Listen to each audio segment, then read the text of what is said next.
Alright, here's just a quick demo about dimensioning. I'm going to place a window in the wall. And you notice if I click on this side, it gives me dimensions that are inside the room. If I click on this exterior of the window, it shows me dimensions that are on the outside. And that's using temporary dimensions. So they only show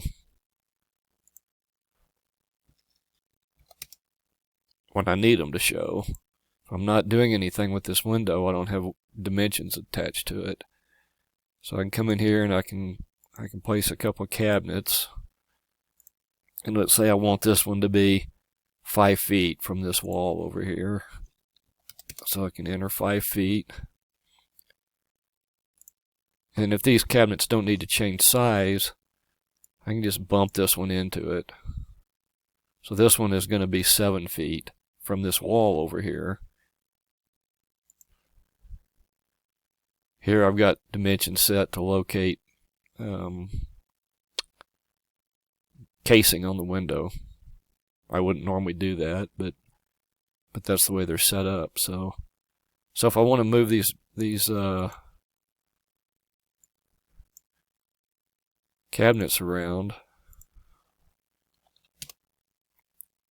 I can just use temporary dimensions. You know, if I want this to be 2 inches from that casing, there it is. So if I come in here and do auto dimensions, I'm going to click the interior auto dimensions. I get a bunch of dimensions that I probably don't need. You know, I probably don't need this one, this 18 feet, because I've already set my room dimensions. So I don't need that.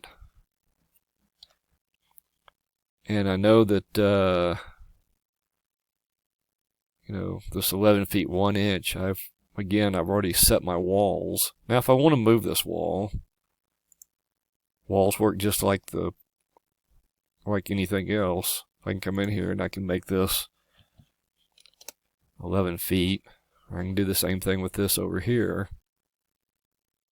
But if I don't have all these dimensions, if I delete that dimension and I delete this 9 foot over here, and then when I come in here and click on this, it's going to give me a temporary dimension. Same with this wall here, because there's a dimension string already here, it's not going to give me a temporary dimension. I'm going to have to use this to move it.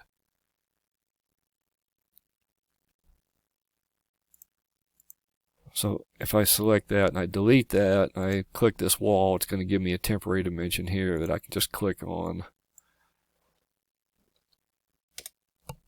and move, and then that's gone. So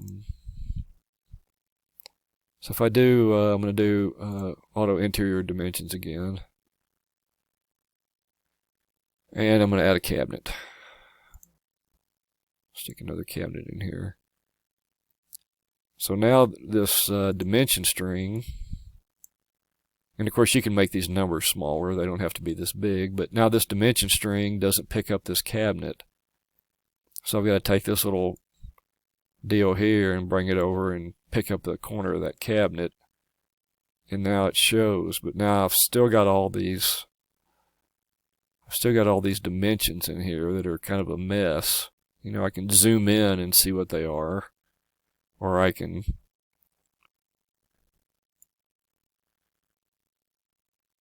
carefully take one single dimension and move it around so I can get to it.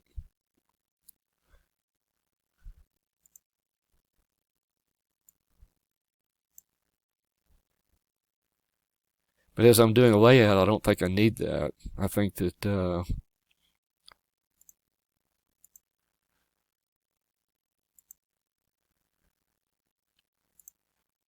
you know, what I need to know is that this cabinet right here is going to be 3 inches from that casing.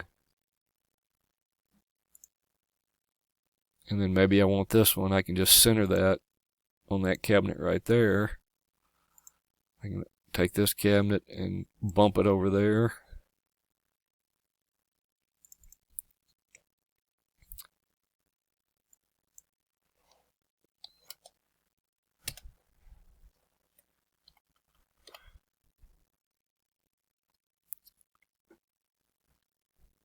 So again,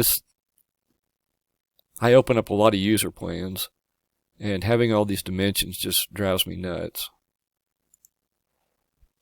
Usually the first thing I do is either delete them or go to display options and turn them off. But again, if you've got them here, if you got all these auto interior dimensions, you can come up here to display options and say don't display them. But then when you click on a cabinet, they're going to come back because they're in the background. That's just the way the program works.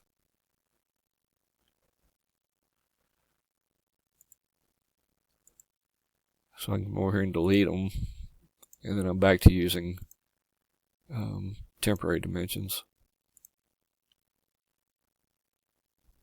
I'm not a kitchen and bath guy, so I don't do too much with kitchens. The other thing you'll probably find is that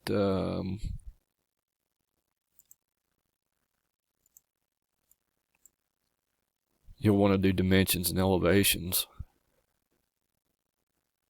and that's a whole nother ball game, how you set this up. But anyway, just something to think about.